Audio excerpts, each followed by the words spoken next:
Hello, everyone, and welcome back to Master Sight for Game 2 of Kings of Winter. In this battle report, it'll be my Empire Dust versus Chris Sigler's Twilight. So, for those of you that don't know, Chris Sigler is the father of Michael Sigler, or goes by Michael Wayne on Facebook. They are both out of Kansas City.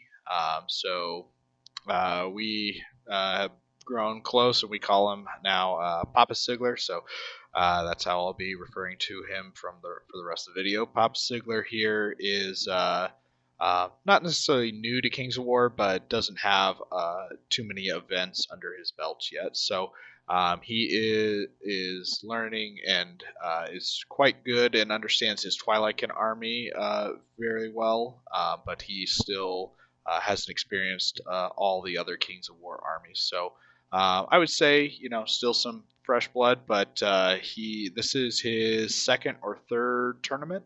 And Papa Sigler will be the first to tell you that he has beaten me before in a previous tournament. So this is actually our third time facing off, and the record is 1-1. So let's see who comes out victorious here.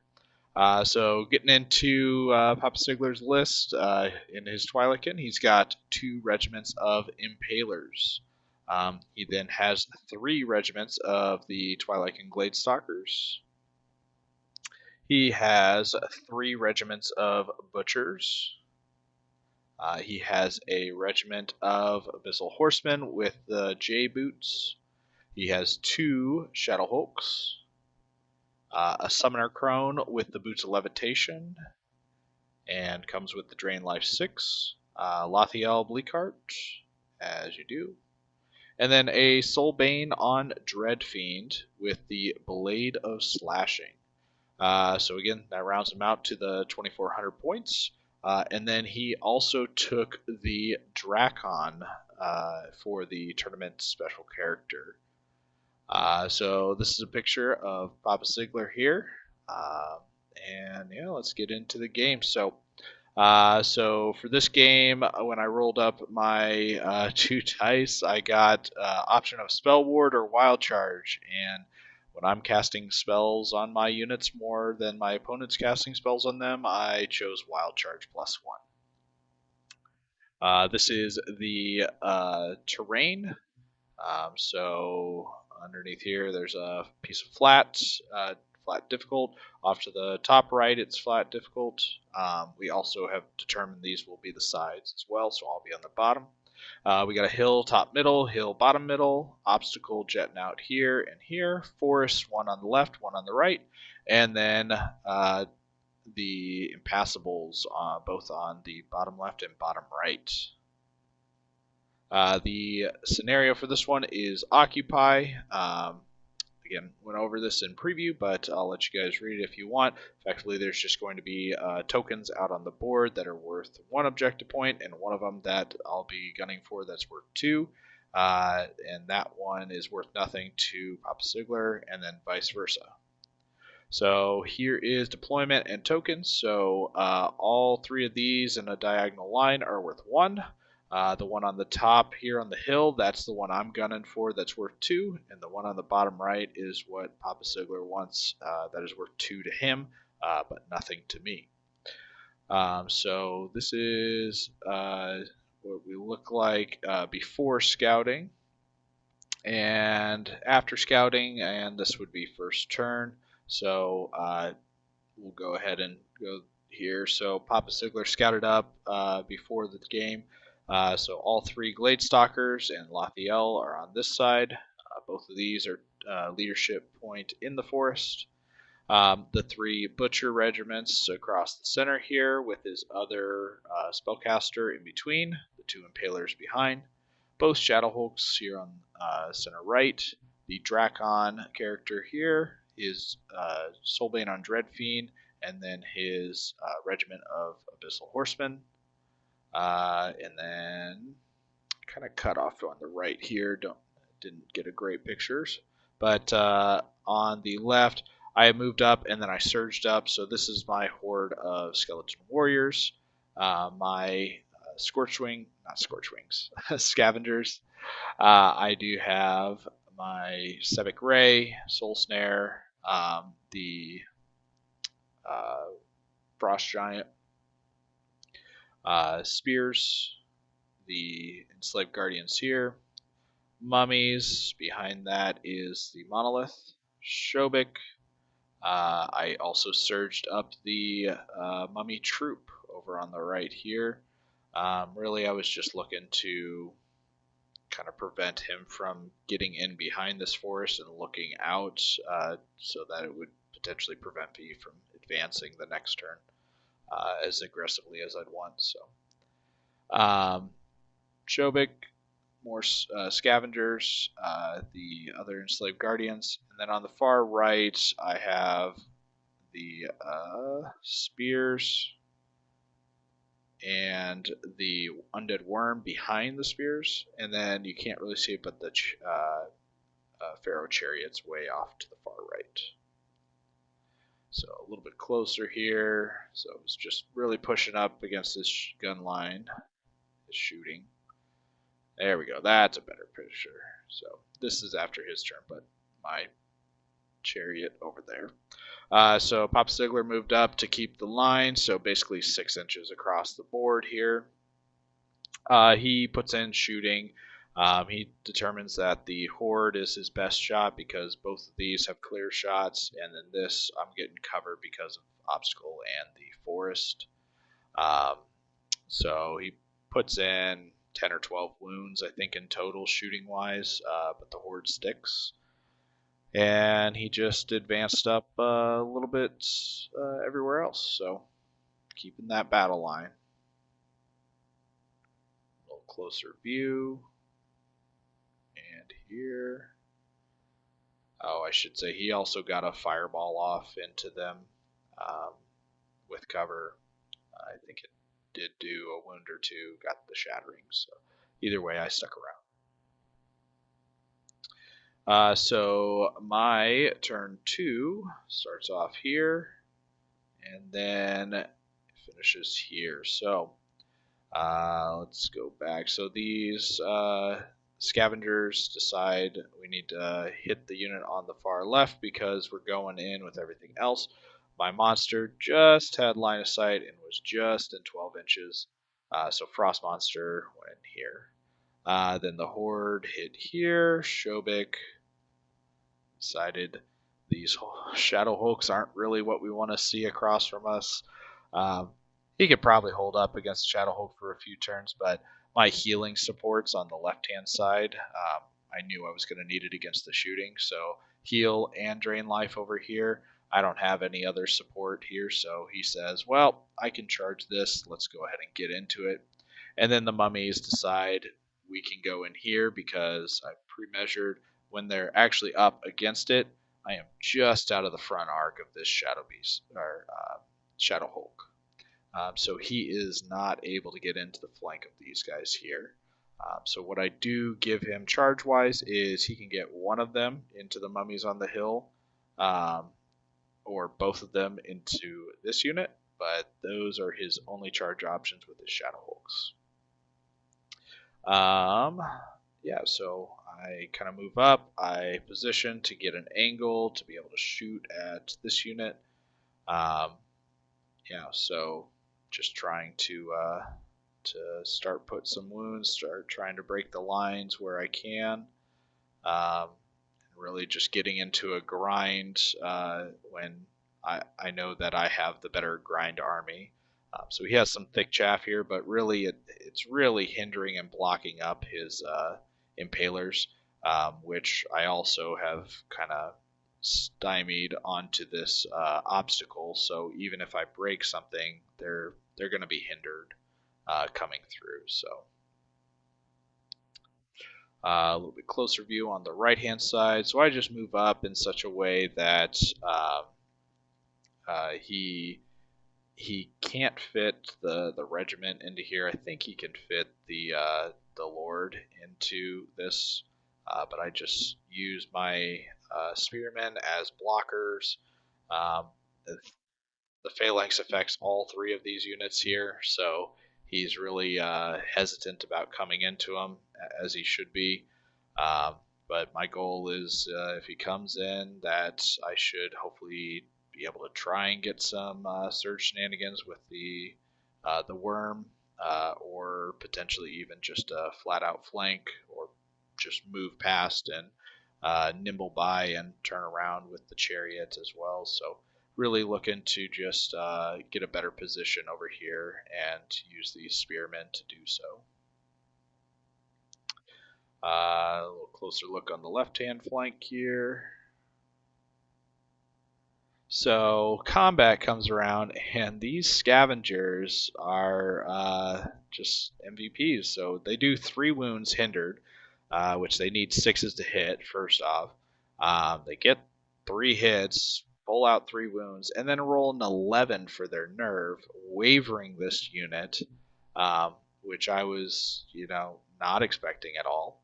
I was simply hoping that I would hold these guys up for a turn or two, and hopefully grind out the other units next to them so I don't give up a flank. But we take waivers. I forget if I think I waver then this unit here, which this token is. I think he was using them as uh, a way to show waivers. So waiver. Don't waiver that one. But I did hit it with the drain life, and I also healed the skeletons here, so they went down between life leech and everything. They went down to 5 wounds, so they're sitting okay. But we weren't able to prevent giving a flank, so we'll see if they can survive here. Shobik goes in, does his best. He doesn't break the unit. Mummies do 4 wounds. Perfectly happy with that. We're just in a good spot, grinding, not in threat really either. So this is the end of my turn. So top of turn 2, going to Papa Sigler. So we'll see what he decides, and he decides he wants to commit. So he goes in, 1 into the birds, 1 into the mummies, the double charge over here on the right flank. He backs up his Drakon, so I don't have range to hit him with either of my flyers or the chariot, and so he's keeping it in reserve as a counter. So I think that's a good choice here. He just countercharges. He withdraws here, but this is probably one of the key mistakes, I would say. Not, I don't know if it really changes the whole outcome, but this could have been a key moment. So Papa Sigler said he didn't want to charge the flank because he wanted to maintain his battle line. So he was afraid of getting flanked or this unit kind of getting overextended itself. So he chose not to hit the flank, which I thought was okay, but I thought he was going to then shoot Fireball into these guys. He instead chose Drain Life, so there's really no point not to hit him in the flank. He wanted to keep that battle line, but in this case, they have 5 wounds on them. They're dash 22.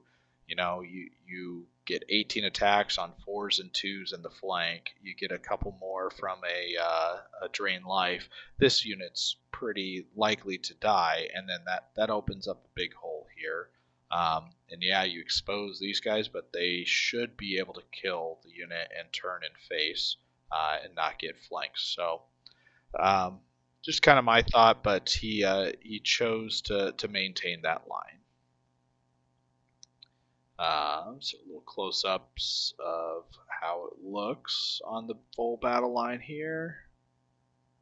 And then into shooting, he does 6 wounds with his drained life into my skeleton horde. And now when they're sitting at 11, he looks at me and he's like, yeah, I probably should have charged him in the flank. So, live and learn. I mean, you can't count on that many wounds, especially, but I think even if you didn't do that many, it's probably reliable enough to that you get a kill against this unit. So, um, but the big thing is he healed this unit here, which I think had like 6 or 7, or I think it had 7 wounds. Yeah, because it has one on it from the soul snare hit shooting it and the frost giant attacking it. So I was really hoping to break that this next turn, but it's going to be a lot less likely now. And he comes in, he does 7 to the mummies. He only does 4 to the scavengers. So, um, you know, pretty average on the mummies, well below average on the scavengers. And the scavengers get wavered. So they're going to be stuck there, preventing me from doing any double charges against them or anything. But that's all right. So the skeletons on the far right broke. So he did pretty good. So cavalry are hitting on 4s, wounding on 3s with their 18 attacks. So that's 6 wounds on average there. The general, or the 6 attacks from the dread fiend, 4s and 2s. That's another 3 wounds. So 9 wounds, 6 twice. Not out of the realm of possibilities by any means, but so he breaks it. He sidesteps with the Dreadfiend character, which I think was a very good move. It really severely limits the amount of surge potential I have with my dragon here. So yeah, so this is actually after my movement here on turn 3. So over here on that right flank, I kind of measured out, looked at it. I could have gotten a hindered flank against the Dreadfiend character, but my chariot was in the other flank and I couldn't fit there. And so it was one of those where I didn't think it was worth getting a hindered flank, hitting on 5s. I didn't think I was going to kill it, and I knew the Chariot Pharaoh going into this wasn't going to be enough. These guys have Fury anyway, so I can't really bank on a waiver. So right now I'm double charging here, trying to get a break on this unit, and then turn to face from there. So, and then in the center, the the bouncing, it allowed me to get the flank here from the enslaved guardians. These scavengers will just kind of stick where they are against them here. Mummy's back in, Shobik back in. Both these guys took 2 wounds, but Iron Resolve down to 1, and then, well, they got Life Leech, so we're going to be perfectly healthy here in the center. And over here on the left, we have the spearmen that went forward, and then the skeletons were actually in the flank of this unit. I wasn't able to fit into the glade stalkers because they were sitting further back from the line. So I'm going to try and shoot those glade stalkers off because I'm hindered with the horde, so I do not believe I'm going to kill this butcher unit. So I'm going to try and save these guys for another turn by killing the unit that will eventually flank me. And otherwise, it's just counter charges across the board from there. So little close-ups over here in the center and on the left. So after combat, I only did 8 wounds over here, which was I think I failed my host Shadow Beast. That was, I think this is the one time that I fail it. So I don't get host Shadow Beast, so the extra 4 attacks that were hitting on 3s, wounding on 2s, would have really helped here. So my normal attacks between both these got 8 wounds, which is probably just about right. I do kill the Shadow Hulk in the center from the flank. The mummy sidestepped over, and then these guys reformed like so. And I did kill the center regiment of butchers with Shobik, and I think I just backed up an inch or 2. So I'm just really looking to prevent him from getting a double charge at the least into here. Even though I don't think he kills me. with a double charge. Just might as well only hit one if I can. The shooting did kill that regiment of Gladestalkers, and then combat, we put a few wounds on. I'm happy with 6 wounds. Only did a couple, 3 over here, and didn't break them. I did do another 4 wounds over here with the scavengers. Now he rightfully chose not to withdraw because I would have been able to flank this unit with the scavengers if he withdrew, making me hindered again. So he stayed engaged to maintain that line, but I'm not hindered now, so I'm hitting on 5s, and I got 4 hits and the defense 3, 4 wounds, and I got another waiver against this unit on the left. So MVP scavengers over there holding it down. So this is beginning of Papa Sigler's turn 3, I think it is. Might be 4. Either one. So, and then he decides he's selling out for this undead worm. He didn't like that guy, so he triple charged it. Yeah, I don't think he needs to triple charge it, but triple charging it guarantees the kill, and he regen down to only 3 wounds on the regiment here, so I don't think he's worried about me killing him with the chariot character. So yeah, and then countercharge, only took one of them into Shobik. He sidestepped them off the obstacle now, went back in here, and back in wherever he could over there. So, yeah. So he does kill the undead worm over here, and he reforms as such. So the dragon is facing in over here. So his thought is he's already won this flank and leaves the other 2 to finish this off. He kills the scavengers and turns to face. Again, he only does maybe 1 or 2 wounds in the middle against Shobik and that mummy troop. He only did 2 wounds to the spears, and they iron resolved, so we're just all sitting pretty. And yeah, he only did a couple wounds. Oh, he did 5 wounds, so did pretty good over here. But inspiring, yeah, we're all right. And I've just been healing the frost monster. So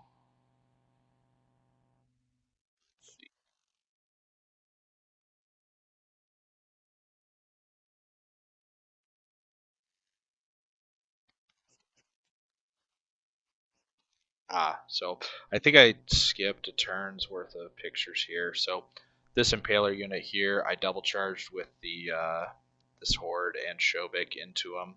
That's how we finished up like this. So he charged into Shobik with that one. Again, we're just going to sit here and grind. I did double charge the Shadow Hulk. I think I moved forward and was able to get a surge into the flank with the mummies.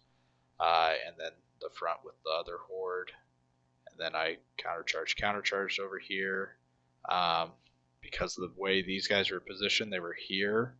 This was a front charge, so I had to zoop back, and spears went forward as well. So kind of some odd back and forth angles here.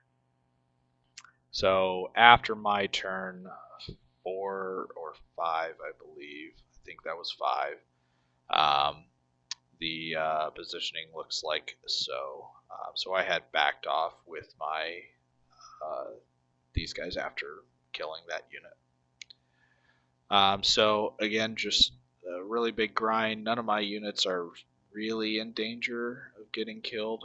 I keep healing the giant, and he keeps drain lifing and healing his units. Usually, whichever one is closer dying. I will say the scavengers wavered that unit again, so that was 3 or 4 turns in a row since turn 2. And also on the right flank, my chariot went in, got Host Shadow Beast off, and I knocked it out of the park, and I killed this regiment of cav over here, which Bob Sigler was pretty surprised by. So um, he was kind of regretting turning his Drakon to face this way now. So he charges in and then turns his Drakon to face this way again. And again, my goal over here is just to prevent him from taking this token and sitting on it. So um, if he were to have moved either one of these guys over here, like if he were to fly the Drakon over here, my chariot's nimble and can see the bigger guys, so he could have easily gone around and hit the flank or the rear, depending on how he positioned it. So I'm preventing him from taking controlling this token at this moment because of just the presence of the chariot. And over here we just countercharge, and or I'm sorry, he's countercharging just across the line. He's really trying to kill some stuff, but the Iron Resolver is really in a good position, and my heals just keeping this side of the line alive. So this is how it ends up. He does only a couple wounds to the chariot. And then I believe this is top of turn 6 now. So we go in, get the flank charge here, double front charge here, double front charge here. So with the positioning of the units, Shobik's not able to slide further over, so this is the way they end up. I go ahead and move my enslaved guardians here and then also surge them a little bit further into the forest so that I can, threaten him for a possible turn 7. Otherwise, I'm sitting on this token. I'm already controlling this token with the enslaved guardians, and then the other token is right here. So he's got unit strength 3 here. My monster's out, unit strength 3, and I don't know. I think the butchers are in. So I really need to kill one of these 2 units this turn to actually control that token successfully. And the other one, the double charge in, actually, in hindsight, uh, I'm probably not killing him with the single charge, but the double charge in and this individual being right here, I'm not going to be able to overrun and get to the token for turn 6, so I need a turn 7 to be able to get that token. And yeah, we countercharged over here. Just looking at it, even if I withdraw and hit this guy, I'm not able to see him without withdrawing, so I would have to withdraw. -1 to hit. I'm not really doing a lot to him, and then this guy's in my flank, so I'm getting flanked by one of them. The Drakon only has 5 attacks though, so it's probably the better option to keep in the flank. A little close up of what happened in the middle here. So after combat, I did 3 wounds, life leech, so I'm down to 1. And the whole line broke. So we killed everything across the line here and reformed as follows. Some of the reforms look a little weird. It's because I had done certain combats and other things were still alive at the time. So, but ultimately we got the good breaks that we needed, and finally started crumbling this line on turn 6. But the one thing we didn't kill, we wavered. So from turn 2 to turn 6, this unit has been wavered by this single scavenger regiment. So yeah, that's just an epic tale for the story here. So bottom of turn 6, Papa Sigler pretty much, he only has basically this combat on the far right. So he comes back in, he charges the flank. I was at 1 wound, so he did 7 wounds total between the two.